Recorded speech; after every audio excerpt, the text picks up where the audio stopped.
ঢালিউড নায়িকা পরীমণি দুই সন্তান সহ পরিবারের ৩ জনই ঢাকার একটি বেসরকারি হাসপাতালে চিকিৎসাধীন রয়েছেন। তবে অভিনেত্রীর মেয়ে সাফিয়া সুলতানা প্রিয়মকে গুরুতর অসুস্থ থাকায় হাসপাতালের নিবিড় পরিচর্যা কেন্দ্র আইসিইউতে রাখা হয়েছে। সোমবার রাতে পরীমণি ফেসবুকে জানান তার মেয়ে আইসিইউতে ভর্তি। ছেলে পদ্মের জ্বর ১০২ ডিগ্রি ও তার নিজস্ব জ্বর ১০৩ ডিগ্রি, সঙ্গে কাশি ও শ্বাসকষ্ট রয়েছে। এর আগে সোমবার সকালে এক পোস্টে অভিনেত্রী লেখেন, বাসায় সবার জ্বর।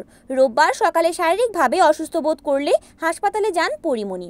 সঙ্গে নেন তার ছেলেকেও। চিকিৎসক তাদের শারীরিক অবস্থার অবনতি দেখে হাসপাতালে ভর্তির পরামর্শ দেন। বর্তমানে একমাত্র ছেলে পদ্ম ও পরীমণি নিজেও হাসপাতালে ভর্তি রয়েছেন। পরীমণির ঘনিষ্ঠজন জানান, শ্বাসকষ্ট কিছুটা কমলেও তার জ্বর এখনও উচ্চমাত্রার এবং শরীরে ব্যথা রয়েছে। চিকিৎসকরা আরও কিছুদিন হাসপাতালে ভর্তি থাকার পরামর্শ দিয়েছেন। গত ১০ আগস্ট ছিল পরীমণির ছেলের ৩য় জন্মদিন। সেদিন ঘনিষ্ঠজনদের নিয়ে একটি পারিবারিক পুণ্যমিলনীর আয়োজন করেন তিনি। এরপর থেকেই ফেসবুকে অভিনেত্রী অসুস্থতার খবর দিচ্ছেন একের পর এক। এদিকে কঠিন এক সময়ে ভক্তদের দোয়া কামনা করছেন এই অভিনেত্রী। Desk news, Aruni Akhtar, NN TV।